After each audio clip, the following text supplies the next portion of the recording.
Buenas tardes y bienvenidas a un nuevo directo de Red Nacional de Infértiles. Esta tarde vamos a contactar con una invitada muy especial, es la doctora Maite Albisu de IVF Life Donostia. Voy a dar un minutito mientras os conectáis todas, espero que estéis muy bien en un muy buen momento del camino. Esta tarde tenemos por delante, como siempre, en un directo una hora completa para solventar vuestras dudas y vuestras inquietudes. Y ya sabéis que, como siempre, este directo se queda grabado y lo dejamos en el feed, en el muro de la asociación. Pero si queréis hacer preguntas sobre vuestro caso, ahora es el momento, ¿vale? Estaremos desde las 7 hasta las 8 de la tarde aquí con la doctora Albisu. Y bueno, ya me conocéis porque llevo aquí muchos directos. Soy Dulce Iborra, periodista especializada en medicina de reproducción. Y aquí estoy. Buenas a todas, os saludo, que me levantáis todas la manita. Aquí estoy para lo que haga falta. Mucho por contar esta tarde. Ya somos 20 en la sala, así que ha llegado el momento de buscar a la doctora. Vamos a por ella.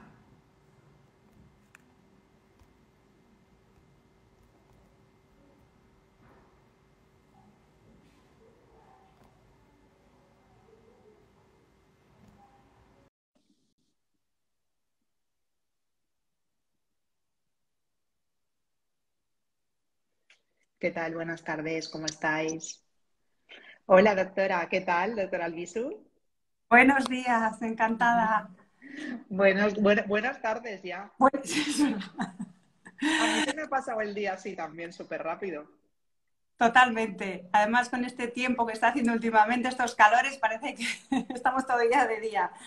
Totalmente, totalmente. Bienvenida por aquí. Estaba presentándote. Comentaba que eres ginecóloga y especialista en reproducción asistida y que ahora mismo atiendes a tus pacientes en IVF Life Donosti.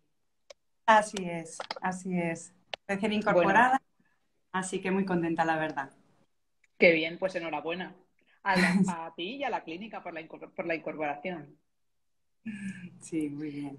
Tenemos ya muchas preguntas, algunas de ellas nos han llegado por correo y las tengo aquí, todas Vale, puestas en un documento, y muchas van a comenzar a salir en el chat o bien en la cajita de preguntas, ¿vale? perfecto. Papel y boli, súper importante para los casos clínicos. Muy bien. Y si te parece, doctora Lisu, arrancamos porque ya somos 30 personas en la sala. Pues por mí, perfecto. Vamos allá. Mira, la primera pregunta que nos han dejado por correo electrónico es una paciente que pregunta por qué a veces se pautan anticonceptivos y otras no. Y qué es mejor, si ciclo natural o diferido. Realmente los anticonceptivos los ponemos en función de las exploraciones muchas veces. El anticonceptivo es una manera de sincronizar el tamaño folicular.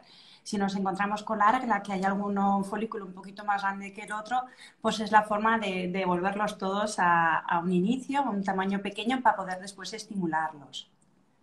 Y Ujú. es una forma también de poder organizar el ciclo, ¿no? Un poco a nuestro antojo. Muy bien. Nos preguntan por aquí también, ¿el cuello del útero puede estar tan cerrado que no entre el esperma y duela tanto la regla? Realmente el cuello es una estructura anatómica con muchísima inervación y realmente la sensibilidad es interpersonal. No todas las mujeres tenemos la misma sensibilidad en nuestro cuello del útero. Sí que es verdad que cuando son estenóticos, son un poco como cerraditos, pues la misma expulsión de la regla puede ser dolorosa. Y hay métodos para dilatar un poquito el cuello para evitar este efecto, ¿no? de la regla. Realmente, para que esté realmente cerrado, tiene que haber casi un antecedente más bien de una cirugía, alguna conización. Suele ser raro que un cuello puede ser chiquitito o puede ser más fino que lo normal, pero cerrado del todo suele ser difícil, suele ser más debido después de una cirugía. Ujú. ¿Nos avisa de algún tipo de problema el cuello cerrado? El cuello cerrado, realmente, si es después de una cirugía, es esperable después de una conización, que es una operación muy frecuente debido al papilomavirus, y lo único que Ujú. hacer es mecánicamente abrirlo. como en nuestros tratamientos siempre realicemos dentro de la misma exploración de la paciente la prueba de transfer, pues todo este tema ya lo vamos a ver antes. Un cuello estenótico, pues quizás haya que hacer una dilatación previa y eso lo vamos a ver en la misma exploración de la consulta haciendo una prueba de transfer, tanto la dirección como la facilidad o la dificultad de introducir del catéter. Tenemos una pregunta por aquí de una paciente que dice que ya lleva varias fecundaciones in vitro con sus propios óvulos. ¿Cuándo es el momento de pasar a la ovodonación? Bueno, eso es una pregunta realmente es bastante personal. No todas las parejas ni todas las mujeres llevamos de la misma manera el mismo proceso. Entonces, realmente yo creo que cada uno tiene que personalizar y ver dónde está su límite. Realmente, cuando ya tenemos una media de 3 fecundaciones in vitro y uno ya pues entra dentro de una fatiga, así que yo creo que pasar la donación de óvulos hay muchísimas razones para pasar, desde el cansancio emocional o quizás una vez que están en consulta y escuchan las probabilidades ante cada caso, ¿no? Pues el que uno decida coger el camino que en teoría tiene una tasa mayor de éxito que quizás con propios, ¿no? Y generalmente hay parejas que después de una fecundación in vitro van a decidir pasar a una donación y otras parejas pues van a querer seguir manteniendo en función de la cantidad embrionaria que hagan, pero no hay un número exacto, no hay una cifra que podamos decir, bueno, a partir de aquí no se puede hacer más. Nos preguntaba una paciente si el directo tiene una temática en particular. Hoy no tiene una temática en particular, tiene la gran temática de la fertilidad, así que podéis plantear cualquiera de vuestras dudas, que seguro que la doctora Maite Albisu está encantada de responderlas en la medida de lo posible, de la virtualidad, en la medida de la virtualidad. Mira, tenemos una pregunta que nos dejan en el chat. Que dice, hola doctora, después de un aborto de 6 semanas y solo con anticuerpos de Rho positivos, medicación mandada, ahora Dolcine y aspirina, ¿bien? Sí, a ver, realmente cuando hay un factor inmunológico, pues la terapia para evitar ese rechazo o para que ese embrión pueda seguir adelante es importante, pero bueno, hay que también mirar otros temas como el fallo de la implantación, ¿no? El 6 semanas o un aborto precoz en este caso, es muy prontito y quizás haya que mirar también más cosas. Supongo que también las habrán estudiado en su caso y que aunque tenga un factor inmune, pues también hay que descartar que no haya pues, más alteraciones, ¿no? Como las ventanas movidas, aunque sea una implantación, pero a ser de tan poquitas semanas, a veces también hay que hacer estudios uterinos. Han salido términos súper apasionantes, así que me gustaría detenerme en qué se considera un fallo de implantación y cuándo se sospecha que está desplazada la ventana de implantación. Bien, pues por ejemplo, el fallo de implantación, cuando teóricamente es una vez que hemos transferido teóricamente 3 buenos embriones, digo teóricamente porque no es lo mismo que tengamos un embrión biopsiado, que sepamos seguro que es un embrión normal. Si son embriones biopsiados, los transferimos y no hay una implantación o son betas pequeñitas, pues sí que es verdad que hay que estudiar la ventana de implantación. En este caso, bueno, hay diferentes biopsias uterinas que nos vienen a explicar si nuestra ventana está correcta. Es decir, las mujeres cuando somos receptivas tenemos una expresión génica que hoy en día pues tenemos una herramienta maravillosa que es el ERMA, que nos va a decir exactamente si esa ventana es correcta o no, si se expresan los genes correctos o no. Realmente en el fallo de implantación también siempre hay que mirar como 3 cuestiones, ¿no? Primero, tener el embrión genéticamente normal y en la medida de saber que ese útero también pues, es normal. La morfología uterina es muy importante, ver que no tengamos ninguna malformación uterina que justifique pues, un fallo de implantación y que haya que hacer pues, una pequeña cirugía de remodelamiento pues, para dejar ese útero ideal dentro de la medida de lo posible. También, pues efectivamente, confirmar que nuestra ventana de implantación sea de la forma en la que estamos recibiendo esos embriones normales. Y, por otro lado, el estudio un poco sanguíneo, ¿no? Hoy en día las trombofilias también es otra herramienta muy útil en la consulta diaria, pues el descartar que seamos portadores de alguna trombofilia adquirida o genética. pero al fin y al cabo lo que viene a ser la trombofilia es que nuestra sangre pues, se vuelve un poquito más gordita cuando recibimos un embrión, ¿no? Y con las terapias complementarias pues conseguimos la implantación y un poco buscar la causa de ese fallo de implantación. Pues mira, doctora, ahora que has comentado el tema de la morfología uterina, he abierto la cajita de preguntas que la tenemos aquí abajo y una paciente pregunta, ¿el útero arcuato afecta a la fertilidad? El útero arcuato está casi dentro de la variante de la normalidad.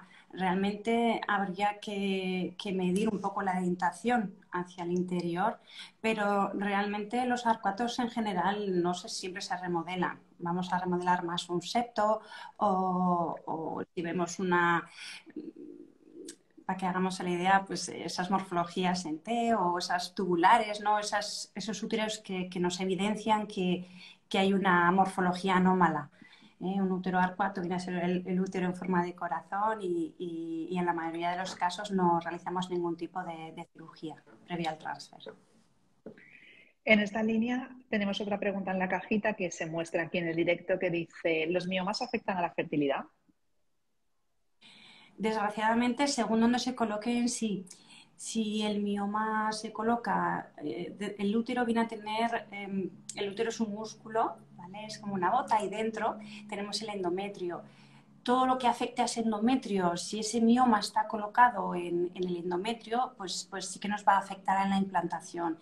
Y al igual que la cirugía remodeladora, cuando vemos una anomalía uterina, pues es lo mismo, el mioma si está colocado en el lugar donde vamos a colocar el embrión, pues también está indicada la cirugía para que nos quede pues, esa cavidad lo más ideal posible.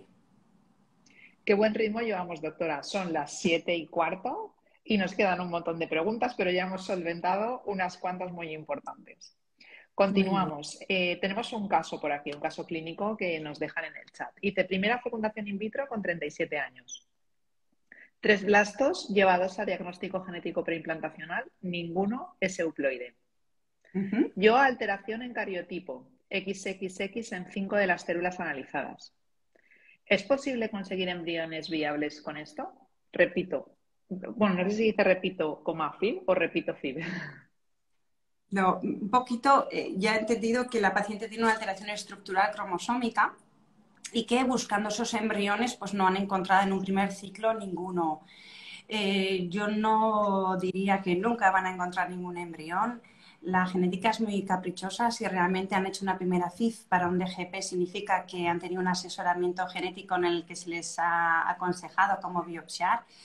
Puede que en un ciclo de FIV no hayamos tenido ese embrión normal, pero no quiere decir que en una FIV no lo vayamos a tener. Vale, pues eso es un mensaje alentador, ¿no?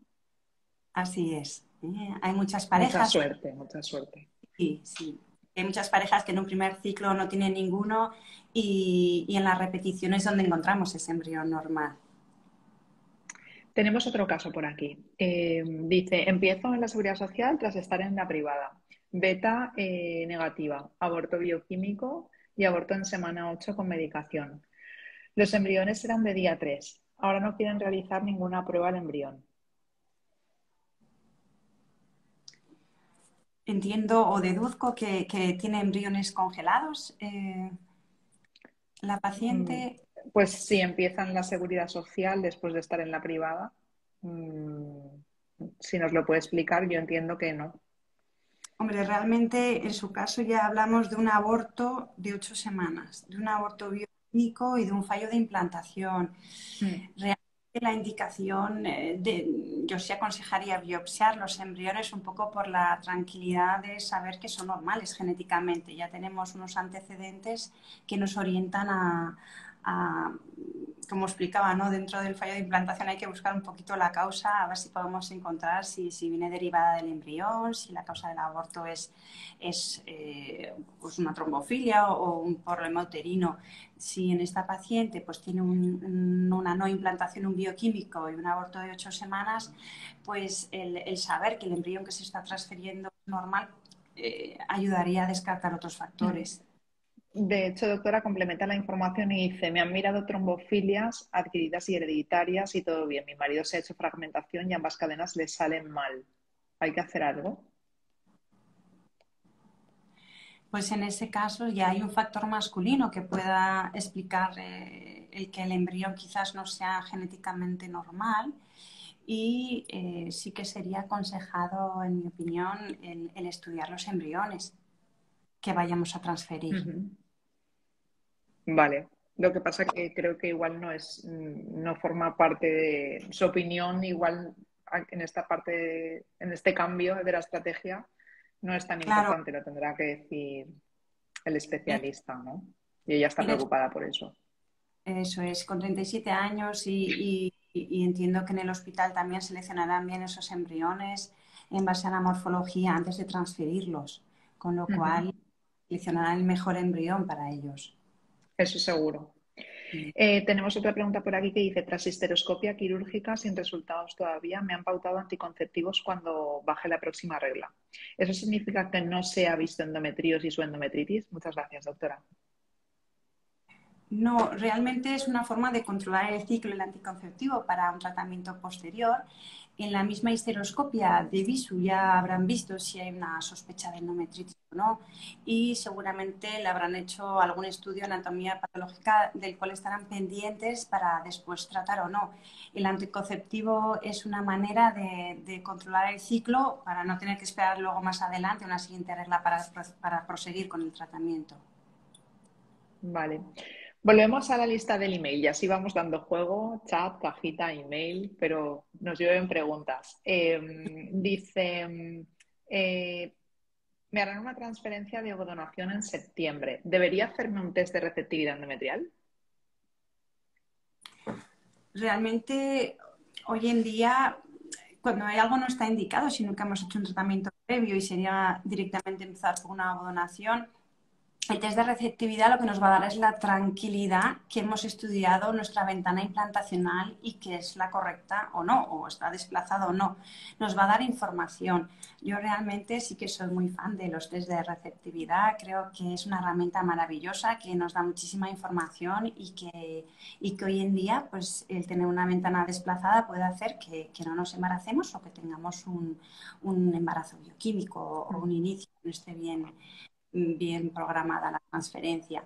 A priori, la mayoría de las mujeres somos receptivas de la manera en la que de primeras hacemos la transferencia, con lo cual a priori hay que pensar que nuestra ventana es la correcta y que se va a transferir de la forma habitual.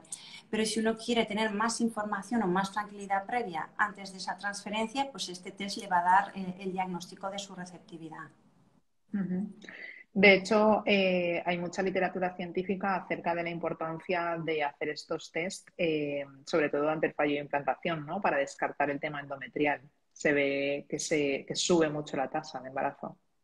Claro, porque estamos poniendo el embrión, en este caso al ser de donación, pues será un gran embrión y si encima lo ponemos con toda la información que tenemos sabiendo que es el momento óptimo de la transferencia, pues es prioritario para la implantación. Volvemos a la cajita. Es un caso clínico que dice 4 abortos, último alteración cromosómica, comienzo Ujú. tratamiento de FIV. ¿Podría pasar otra vez? Factor masculino. Desgraciadamente, cuando una mujer tiene más de un aborto, sí que es verdad que hay más probabilidad de volver a tener otro aborto. Y quizás sí que hay que hacer, quizás soy un poco repetitiva con el estudio de fallo de implantación, pero cuando hay abortos de repetición y ya son más de 3, en este caso comenta la paciente que son 4, pues sí que le aconsejaría un estudio en profundidad de todas las demás cuestiones, como el factor trombofílico, o sea, el factor inmunológico también. Si hay alguna razón, aparte de saber que los embriones que se están transfiriendo son genéticamente normales. El aborto de repetición per se ya trae un protocolo diagnóstico como muy específico, ¿no? Que nos lleva quizás al último escalón en la reproducción de hacer un poco un estudio multidisciplinar, tanto trombofílico como decía, inmunológico y en este caso también uterino aconsejaría, ¿no? Antes del siguiente transfer. Ok. Tenemos una paciente que está por aquí un poco nerviosa porque dice, una consulta, tuve un aborto bioquímico de 3 semanas, me queda un embrión congelado de 5 días, que me lo tengo que transferir, pero este mes mi regla llegaba a los días 20 y 23 y esta vez se retrasó. Y ahora me llegó el día 8. Se retrasó bastante. Estoy nerviosa. Piensa que me perjudicará mucho para el implante de mi embrión. Gracias. No, tranquilidad. Realmente a veces las reglas se vuelven un poco locas y nuestro ritmo menstrual puede cambiar dentro de estos procesos de reproducción, pero siempre antes de poner un embrión va a tener todos los check-ins correctos de que la ecografía es perfecta previa a la programación, que la analítica también es perfecta. Realmente esos son los valores que nos importan. El día que vamos a programar ese transfer, el haber confirmado que ese útero haya llegado al endometrio que queremos y que tenga los análisis correctos, que haya tardado un poquito más en llegar a esa fase previa a la programación, que la primera fase se alargue o se acorte, a veces puede ocurrirnos a las mujeres, pero lo más importante es una vez que vamos a programar la transferencia, es esa ecografía de ese día y ese nivel analítico. No va a interferir. Esta misma paciente pregunta si el test que estábamos hablando sobre la ventana de implantación es igual que el test ERA. Sí, así es. Hoy en día en muchísimas clínicas pues cada uno tiene su nombre, pero viene a estudiar lo mismo, es decir, los receptores. Si la mujer expresa los receptores adecuados en el momento en el que estamos poniendo el embrión. Realmente es una herramienta, como lo explico, en la que se utiliza muchísimo y que puede tener diferentes nombres en las diferentes clínicas, pero que buscan lo mismo y estudian lo mismo, la receptividad, la expresión génica. Volvemos al email. Dice, estoy preparando mi transferencia en diferido. Dígame, por favor, las cosas más importantes a tener en cuenta para el éxito.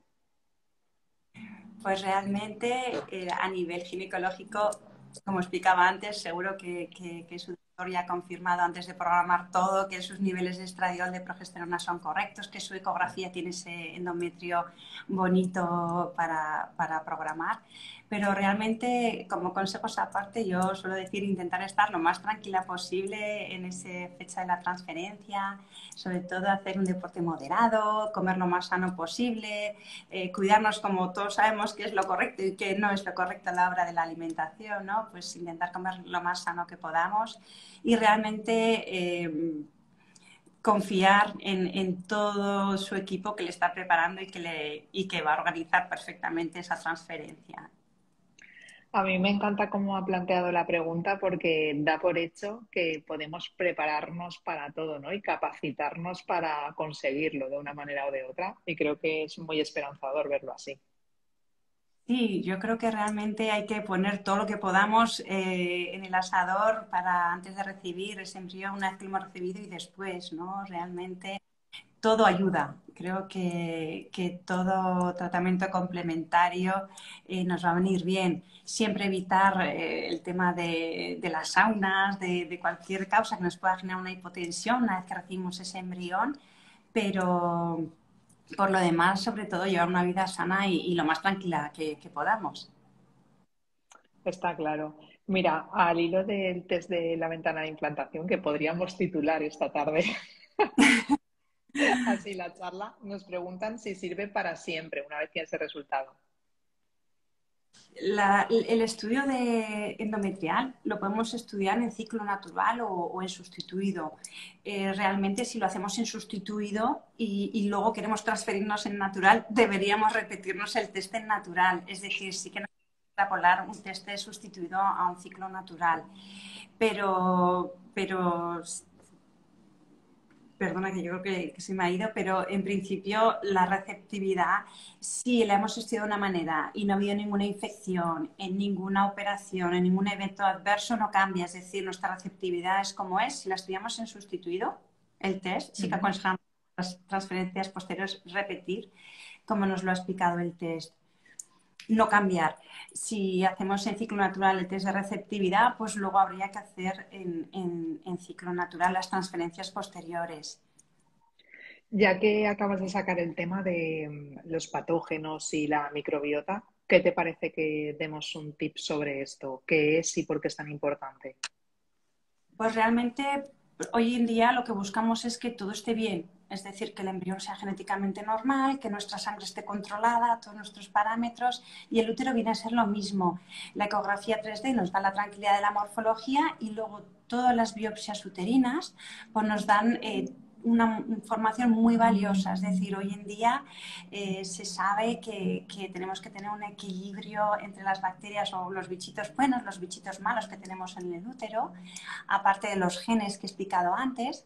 Y luego ya hay pues, patógenos más comunes que quizás en la vida normal, a nivel vaginal, en los cultivos vaginales hallamos, pues también desgraciadamente pueden ir al endometrio. Entonces un cultivo endometrial nos va a ayudar también a si nos ha implantado pongo un ejemplo, una gardenela, pues que la tratemos y después tengamos un endometrio sano donde poner ese embrión.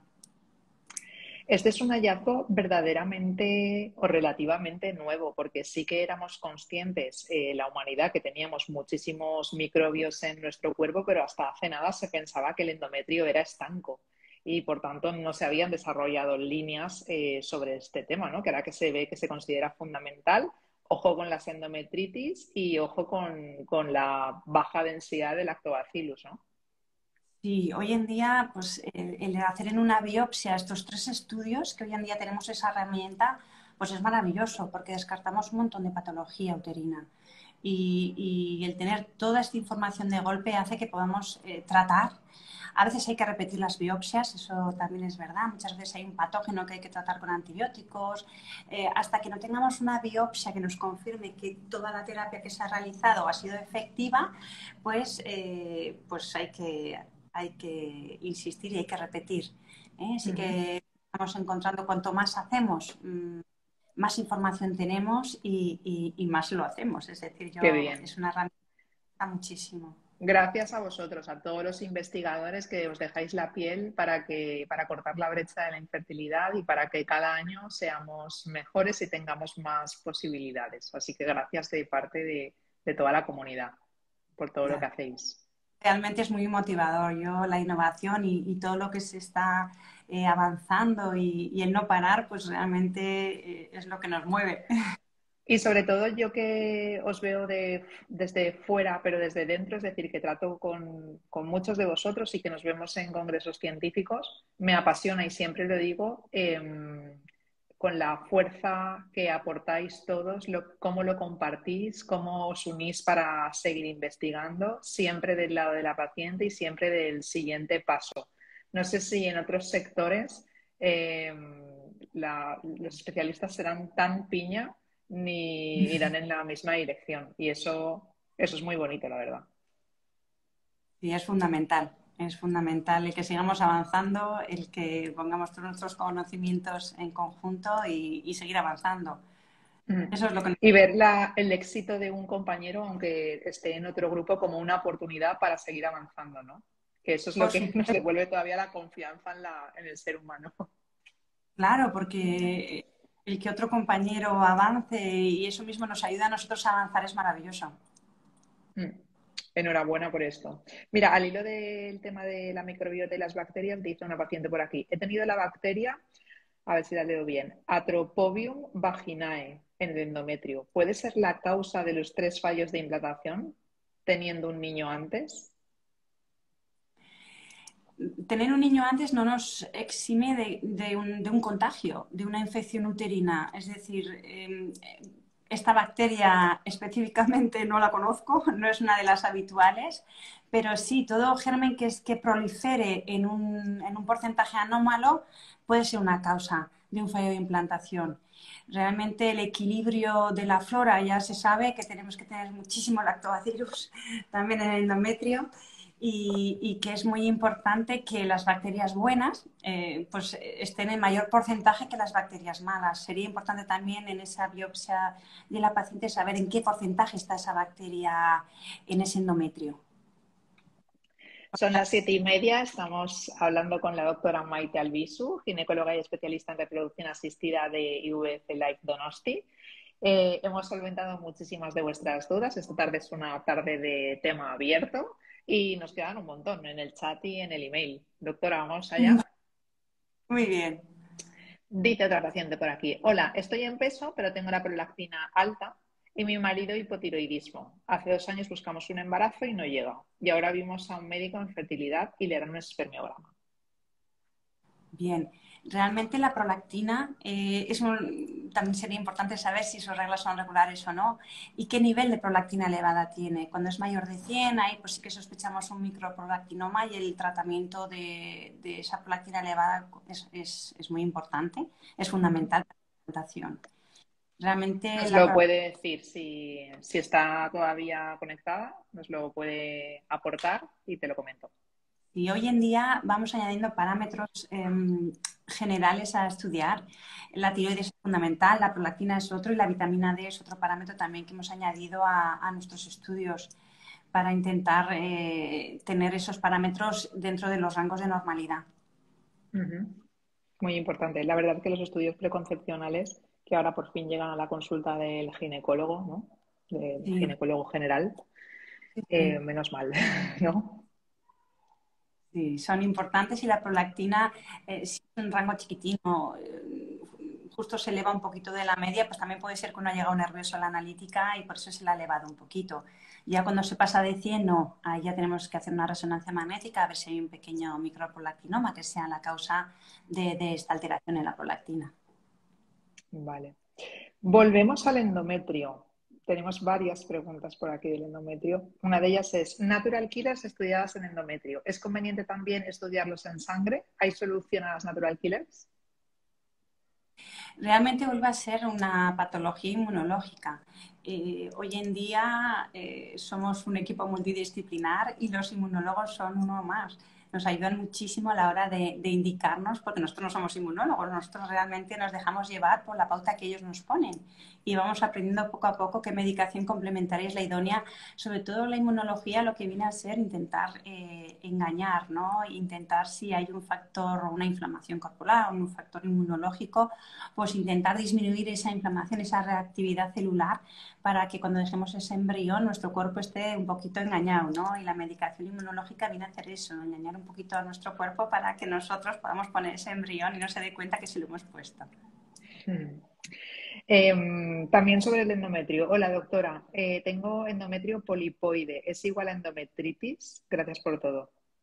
No, el endometrio polipoideo viene a ser, es un diagnóstico ecográfico. Hay mujeres, el endometrio que es la capa del medio, ¿no? La capa interior del útero, que todos los meses es lo que deprivamos. Ay, perdóname, Dulce, repíteme otra vez, perdona, que estaba... Sí, decía si es lo mismo endometrio polipoideo que endometritis. No, el endometrio, como os digo, es un diagnóstico ecográfico. Puede darnos en una ecografía la imagen de ese útero como si hubiera pólipos, que no los hay. Después hacemos una histeroscopia y vemos que es esa forma que tiene el endometrio. Y la endometritis viene a ser una infección del endometrio, que habrá algún germen que tengamos que tratar con antibioterapia para quitar esa infección endometrial. Es diferente. Vale. A ver, una pregunta compleja, pero que quiere que se la respondamos sencilla. Me gustaría una explicación sencilla y comprensible de la epigenética, doctora. Bueno, la realmente yo, a grosso modo, lo que vengo a expresar es que toda mujer que recibe un embrión, y viene un poco al hilo, al tema que estamos hablando toda la tarde, del test de receptividad endometrial, nosotras tenemos una expresión génica para poder implantar. Y la epigenética viene a ser todo lo que nosotros modificamos a ese embrión para poder integrarlo en nosotras. Es decir, nosotros vamos a abrazar a ese embrión y lo vamos a modificar genéticamente y realmente vamos a transmitir a nuestra descendencia muchas actitudes conductuales de carácter y todo lo que yo siempre comento que todo lo que comemos, toda la vida sana que llevemos va a hacer que ese embrión nuestro nuestro futuro esté correcto. Si fumásemos o llevásemos una vida muy insana, esa epigenética es la que también vamos a transcribir a ese embrión y vamos a dar una predisposición a esa criatura a una diabetes en un futuro. Si, por ejemplo, nos pusiéramos a atiborrar de azúcar, pues eso es lo que vamos a transmitir a ese embrión. Hay que cuidarse primero por nosotras, ¿no? Y luego por los que tienen que venir. y porque lo que transmitimos también a ese embrión. Pues sí, pues muy, muy sencilla, sí que es verdad la explicación. Volvemos a la cajita. Tenemos una pregunta que dice, buenas tardes, con la analítica mutación gen MTHFR, ¿qué información nos da? Viene a ser una trombofilia genética lo que tiene esta paciente. Realmente hay otras que nos preocupan muchísimo más. Hay trombofilias más severas, que son las que nos urgen enviar a un hematólogo a la paciente. La MTHFR viene a ser una trombofilia más ligera. Realmente, cuando somos homocigotos en esta alteración, sí que añadimos una medicación anticoagulante. Normalmente pues, ponemos un poquito de heparina, pero realmente solo en el primer trimestre del embarazo. No es una trombofilia, un factor 2 o un factor 5 Leiden, que ahí tenemos que utilizar como profilaxis todo el embarazo. Vale. En este caso solo sería en el primer trimestre. Queda claro. Una paciente pregunta por aquí, ¿cuánto tiene que medir el endometrio para que sea ideal una transferencia? A ver, la teoría viene a decir que a partir de 7, pero hoy en día siempre estamos haciendo test de receptividad y tenemos endometrios de 5 y 6 milímetros que realizamos los test de receptividad y son receptivos y que luego gestan. Es decir, lo ideal o la teoría nos hablamos de mayores de 7, pero cuando una paciente es un endometrio bonito de 6, incluso de 5, también puede ser igualmente receptivo. Al final es que lo de los patrones es una cosa un poco, ¿no? Que funciona a la mayoría, pero no todos somos la mayoría. Eso es, hay casos en los que no tenemos esa teoría de ese 7 y tenemos implantaciones maravillosas. Por eso igual a veces es mejor hablar de mayoría que de normalidad, ¿no? Porque luego en los foros lees que algo es normal y dices, bueno, normal que sí es lo de la mayoría, vale. Hay que individualizar cada caso. Muy importante, lo decimos siempre. Por eso, y hoy todavía no lo he nombrado, cada vez que solventamos o ayudamos en un caso clínico o das alguna respuesta esta tarde, es siempre una aproximación y una orientación, porque no tienes a la paciente delante y no sabes toda su historia. Pero ayuda muchísimo cada tarde. Tenemos una paciente aquí que envió su pregunta por correo, que tiene sobrepeso y dice que lleva 2 transferencias negativas. Tiene 35 años, buena reserva, 5 blastos de buena calidad, le tiraron de GP y la única razón que le dan es su sobrepeso. Le sobran unos 10 kilos. ¿Puede haber otros aspectos a estudiar? Sí, efectivamente, como he comentado antes, al final, si el embrión es normal, hay un sobrepeso, efectivamente es una causa, pero también tendrá que descartar que no haya ninguna trombofilia o que no tengamos una ventana desplazada o algún germen en el endometrial. Nos preguntan también si puede haber masajes o acupuntura que nos acompañen hasta la transferencia o durante la beta espera y pueda mejorar nuestro pronóstico reproductivo. Yo tengo muchas pacientes que realmente se han visto beneficiadas de estas terapias alternativas. Yo creo que todo lo que nos haga estar mejor o sentirnos mejor es bueno. Creo que si a una paciente la acupuntura le hace estar mejor, sentirse mejor, creo que es favorable. Sí que una vez que hemos recibido un embrión, al igual que hablamos de estar pues, un poco más tranquilos, de no meternos en las piscinas, no ir a los jacuzzis, pues quizás ciertas manipulaciones o ciertas presiones intraabdominales no las aconsejamos, pero una acupuntura no entiendo yo mucho tampoco exactamente, pero si no interfiere en el útero, si no está generando ninguna presión negativa, no tendría por qué tener ningún inconveniente. De hecho, De hecho, sí, perdón, que te he cortado. no, hoy en día hay muchos osteópatas que manipulan y que recolocan y que mediante la manipulación hacen que las pacientes se sientan mejor. No toda la paciente va a verse beneficiada de esta terapia alternativa, por eso creo que como todo hay que individualizar, pero sí que hay Claro. pacientes favorecidas y se encuentran mejor y esto es positivo. Y luego tampoco tenemos que olvidar que, bueno, en nuestro país son terapias alternativas que solo puedes hacer de manera privada, pero que en otros países incluso se incluyen en el Sistema Nacional de Salud, ¿no? Así es. Yo creo que todo lo que nos vaya bien es lo que hay que seguir haciendo.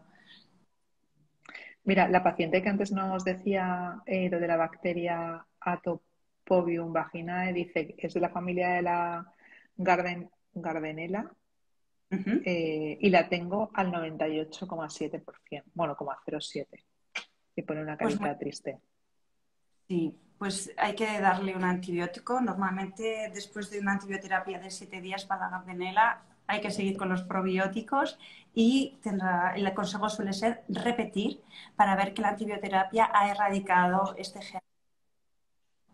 Pues mucho ánimo y mucha fuerza. Seguro que poco a poco se van solucionando las Y es cosas. el fallo de implantación, es decir, es muy probable que tratándola en la siguiente transferencia pues consiga lo que está buscando. Ojalá que sí.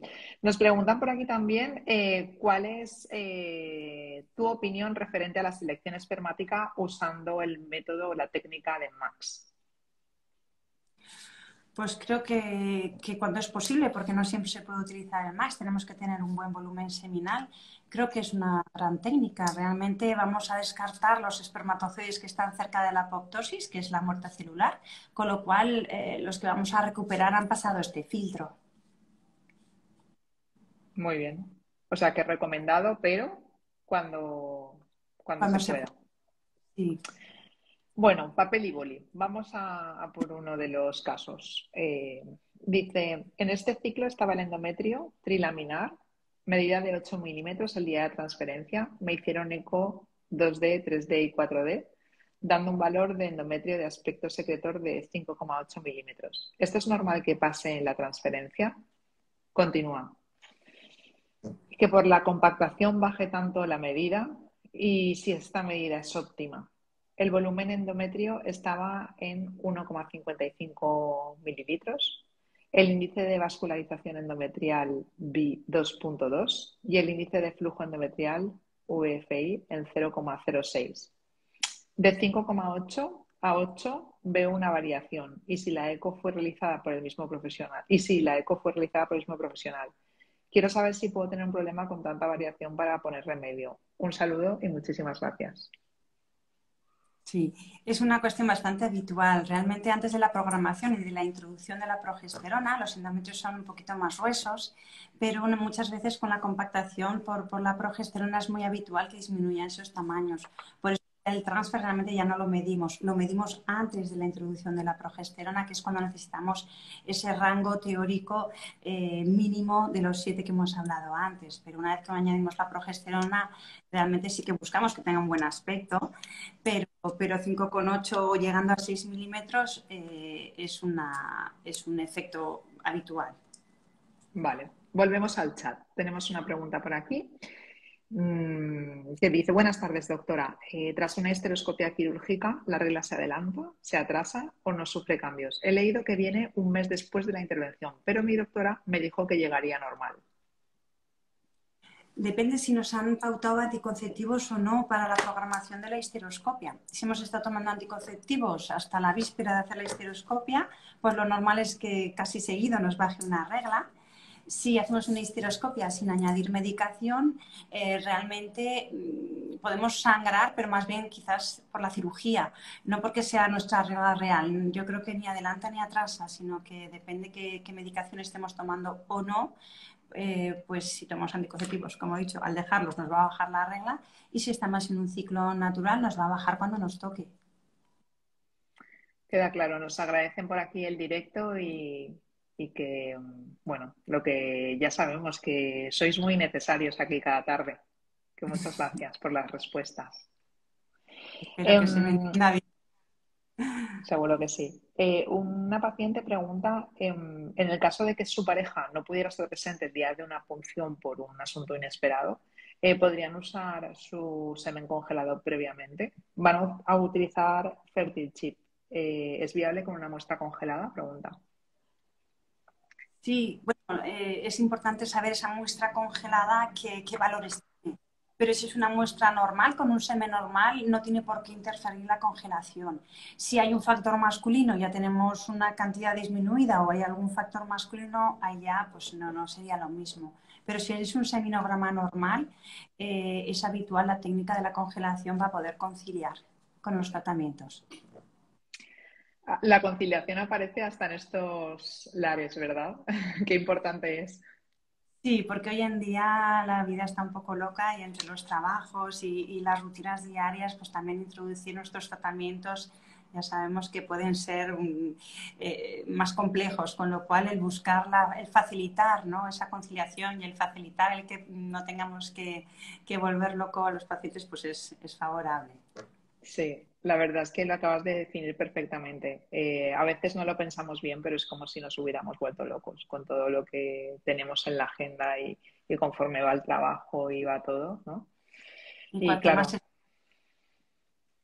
es muy complicado. Mucho ánimo a las que también en la agenda tenéis que meter todo este proceso, porque sois unas campeonas. Como dice aquí una warrior que dice, gracias por todo, sois maravillosas. Vosotras sí que sois maravillosas, valientes y un largo etcétera de atributos súper positivos. Claro que sí, ahí luchando hasta el final. claro.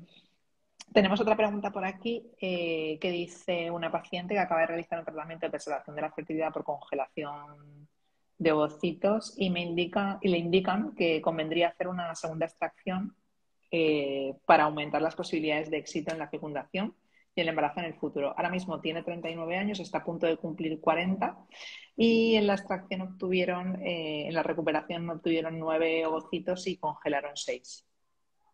6. Doctora Albisu, nos dicen cosas muy bonitas por aquí esta tarde, ¿eh? Guapas, sois las mejores, muchas gracias, maravillosas. Hoy cuando acabe este directo, no voy a Sabía. decir lo que me voy a tomar. Una copa de vino para celebrarlo. Saludos desde Perú, nos mandan por aquí también. Bien, qué bien. Pues un poquito al hilo de la pregunta, Dulce, 6 ovocitos con 40 años, hay un tema que es verdad que no he hablado hasta ahora, es la edad, ¿no? No es lo mismo en una preservación en función de la edad que tengamos, la cantidad de óvulos que guardemos. Es decir, si estamos cercanos a los 40 años, vamos a posteriori a biopsiar esos embriones que generemos de esos óvulos. Y sí que es verdad que cercanos a los 40, pues nos encontramos que hay una gran probabilidad de mutaciones espontáneas, de aneuploidías en esos embriones y que de 10 óvulos pues quizás nos quedemos con 1 o 2 embriones que son euploides. Y si una mujer pues tiene la intención de tener más de una criatura, pues cuantos más óvulos guarde con esa edad, pues más probabilidad de que encontremos ese embrión normal a posteriori. Si tenemos menos de 35 años y tenemos 6 ovocitos, pues no es la misma circunstancia, es decir, se apunta la cantidad y la edad también. Y sí que le Bueno. aconsejaría una segunda acumulación para poder tener más de un embrión euploide. Doctora, no sé si sabes que Red Nacional de Infértiles, la asociación está muy preocupada por el tema de la prevención, porque en las otras áreas de la medicina es algo que está muy evolucionado y en la nuestra, pues desgraciadamente, está llegando ahora. También es verdad que tenemos la congelación de hace más o menos una década, la congelación efectiva, vitrificación que no cristaliza. Pero también es verdad que llevan toda la vida explicándonos cómo no reproducirnos, a cómo no tener un embarazo no deseado y nadie nos ha explicado cuándo íbamos a llegar tarde a nuestro embarazo. Y hay un proyecto en marcha que se llama Con la fertilidad en la mochila, donde bueno, pues la asociación se ha empeñado en llevar este tema a las aulas y que los chavales conozcan desde sus 15, 16 años qué les está pasando, ¿no? Y hasta cuándo les va a pasar todo esto y cuáles son pues las consecuencias de unas cosas y otras, lo que hablábamos del peso, de los hábitos, del tiempo, porque Sí. todavía nos comentáis todos los especialistas que las mujeres llegan a vitrificar con 39, 38 años, cuando verdaderamente es el momento ya casi de gestar, ¿no? Y que nos tenemos que unir todos para poner solución a esto. Así es, yo creo que la información es poder y al igual que hacemos una revisión y nos vamos a hacer las citologías, hoy en día realmente al ginecólogo general también ya está llegando esta información en la que, para que animen a sus pacientes y pregunten, ¿no? Un poco qué intenciones tienes a un futuro. Yo creo que eso es fundamental, es la forma de prevenir. Al igual que nos han quitado y ya sabemos que no hay que fumar, pues quizás tenemos que saber, ojo, según a qué edad Claro. la cuestión, ¿no? Pues bueno, me voy a anticipar, voy a poner un poco de prevención, ¿no? Pues con ilusión a un futuro y eso nos puede hacer que después no tengamos problemas. Y una revisión de un médico de cabecera o el mismo consejo de un ginecólogo general, pues puede ser fundamental y crucial para que luego en un futuro pues todo sea más fácil. Pues sí, y que por lo menos nuestros hijos o que las próximas generaciones pues lo tengan más fácil, ¿no? Que a veces también de las crisis salen oportunidades y esta crisis nuestra de ese millón de parejas españolas o ese 1 de cada 10 bebés nacidos por técnicas de reproducción asistida, pues nos sirva para, bueno, para enmendar o para evitar la línea de la reproducción, ¿no? O de la esperanza reproductiva. Y yo, gracias a la vitrificación, fue como un antes y un después, ¿no? El poder realmente guardar, preservar esos óvulos y que luego no haya complicaciones de técnica, ¿no? Y que realmente sean ovocitos que contemos con ellos en un futuro, que la tasa de desvitrificación es altísima hoy en día y eso es gracias a la técnica y eso nos da una libertad a todas las mujeres de poder anticiparnos y coger una tranquilidad.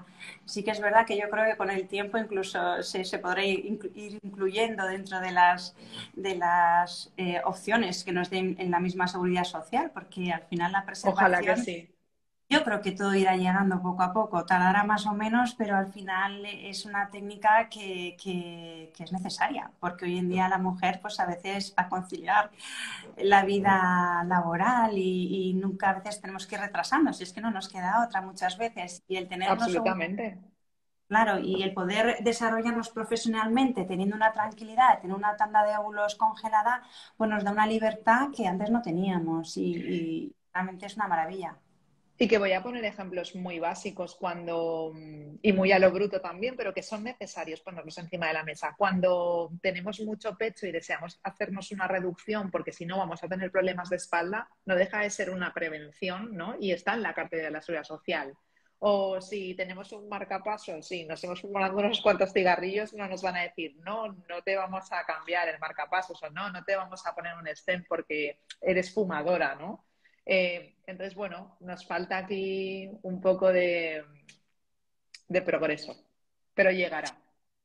Yo creo que sí, yo creo que está avanzando muy rápido. Hay muchas cosas que han ido cambiando a lo largo de estos años que llevo de especialidad, que antes decíamos una cosa, ahora sabemos más, vamos cambiando porque realmente vamos avanzando, vamos entendiendo, vamos comprendiendo cada vez más todo y eso nos va ayudando. Y dentro de 10 años, pues a ver, puede haber cambiado muchísimo la reproducción que hacemos hoy en día y dentro de 10 años estoy segura que no tendrá nada que ver.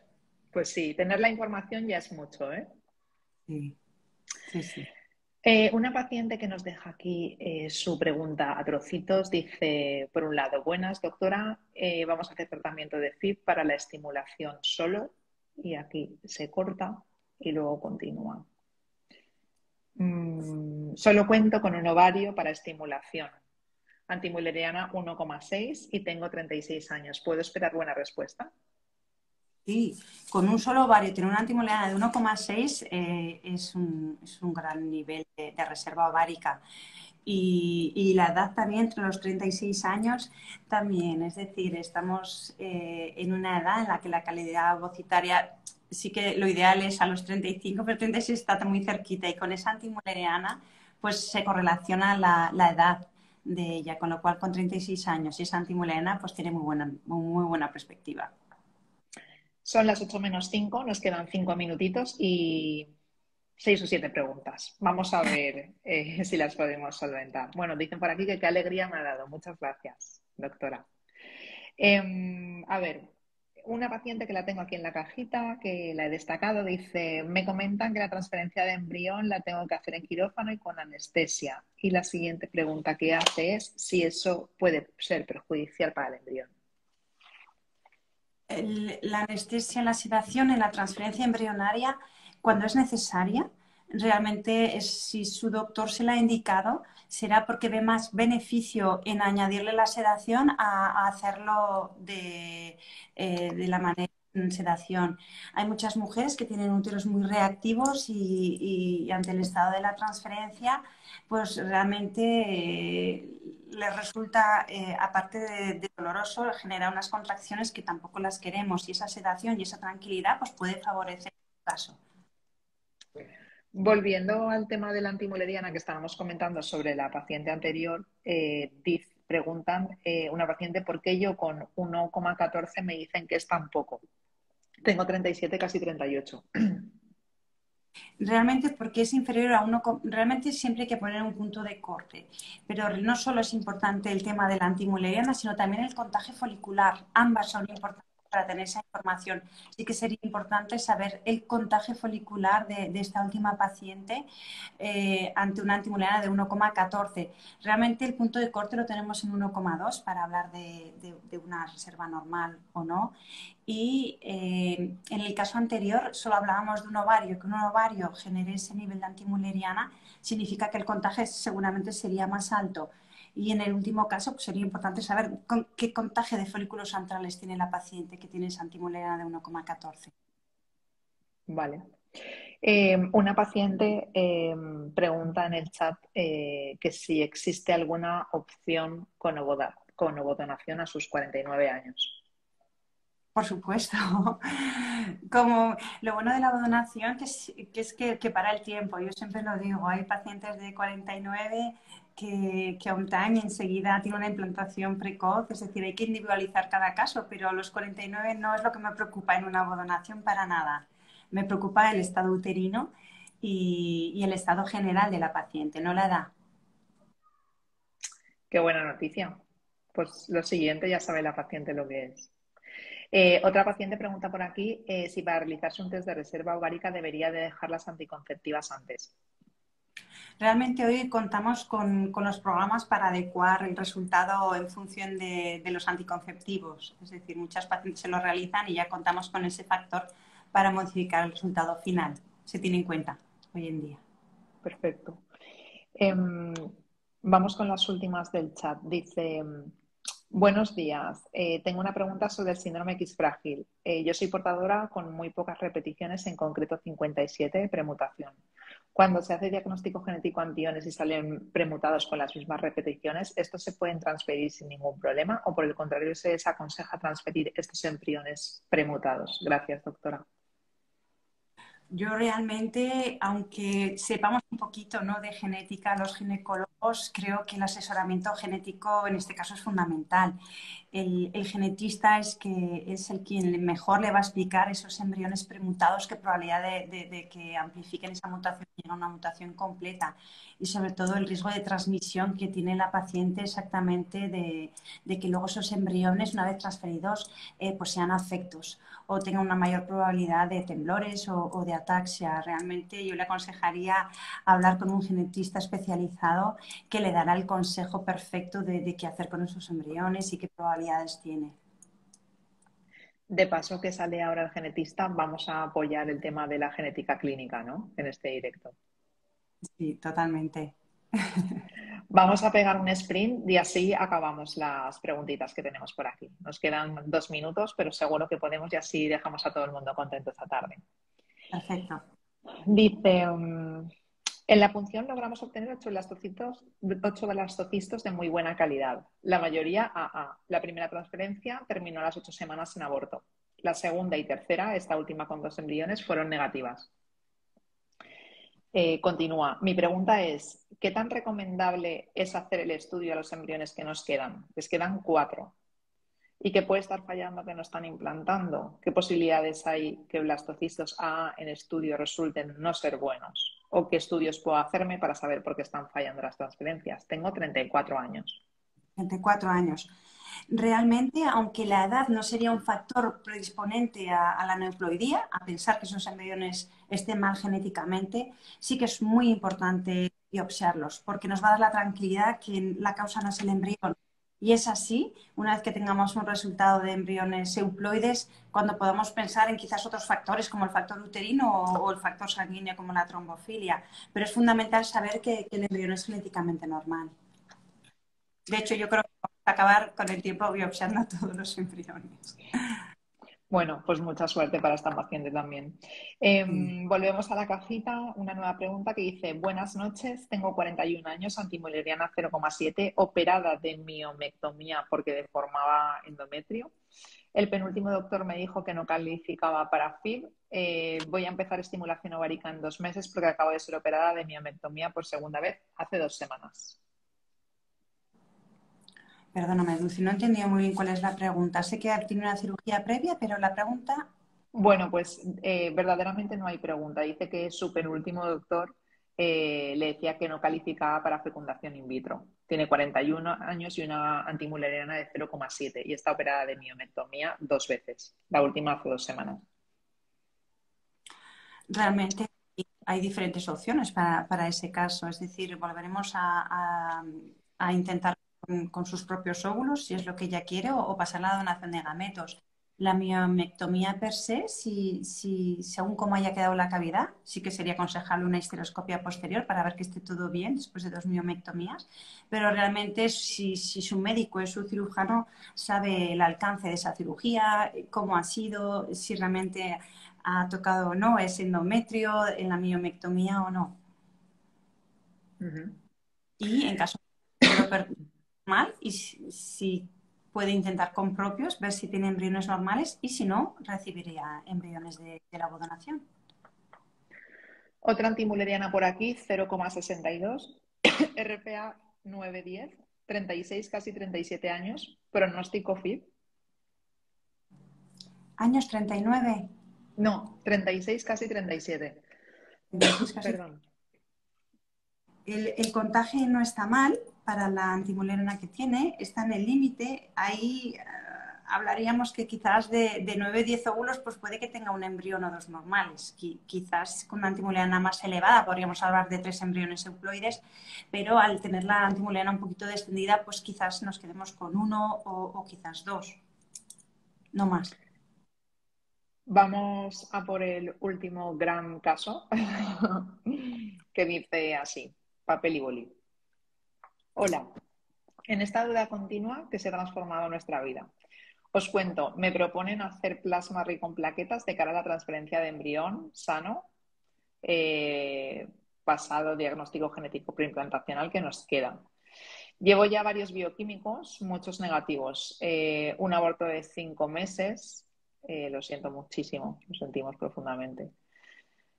En total 11 transferencias y solo nuestro peque en casa de hace 3 años. Mirado el útero y ok, mirado todo, de todo, soy como un cuadro en el Prado. Mi pregunta es, me proponen plasma rico en plaquetas y no veo tasas de éxito por tipo de problema. En el caso de abortos y fallo de implantación está dando buenos resultados. Con compañeras que he consultado me dicen que no les ha funcionado y me da miedo invertir dinero y esperanzas sin saber un poco la andadura de esto. Un saludo.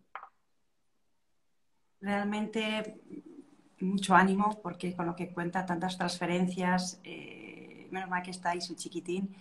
Realmente el plasma rico en plaquetas todavía no hay volúmenes suficientes de estudios como para poder asegurar, pero en mi experiencia sí que hay casos muy positivos en los cuales previo a la infusión plaquetar no habíamos conseguido una implantación y a posteriori pues sí, una implantación que ha llegado a una criatura a término. Entonces realmente, como siempre digo, el tema de individualizar, si en este caso de esta paciente tiene todo el estudio uterino hecho de receptividad, de inmunología, de cultivos, si los embriones son euploides y tiene descartada toda patología trombofílica o inmunológica, realmente el plasma rico en plaquetas favorece la implantación, es un añadido. Ojalá obtuviéramos para los resultados, ¿no? y que yo pudiera decirles si es 100% efectivo, pero sí que hay casos en los que ha habido una implantación donde previamente no la había habido, así que desde luego creo que es positivo el hacerse la infusión. Vamos, que sí que se la recomiendas. Sí, sí. Genial. Pues vamos con la última. Dice, ¿una disbiosis endometrial puede favorecer ectópico en trompa tras la transferencia de blasto congelado en ciclo sustituido con estradiol? Gracias, doctora. No, realmente la disbiosis no está relacionada con el embarazo extrauterino. La disbiosis está más relacionada con la no implantación. Es más frecuente el embarazo extrauterino por la técnica de la transferencia, por las contracciones posteriores a la transferencia, independientemente de lo hagamos con medicación o en ciclo natural. Doctora Maite Albisu, hasta aquí nuestro directo. A partir de ahora, las preguntas en IVF Live Donostia, que me imagino allí estarás esperando a todos los pacientes, sobre todo a los asociados de Red Nacional de Infértiles, ¿verdad? Pues nada, Dulce, espero haber sido de ayuda, haberme explicado un poquito bien, así que muy contenta de participar y de poder ayudar un poquito en la medida en la que haya sido posible.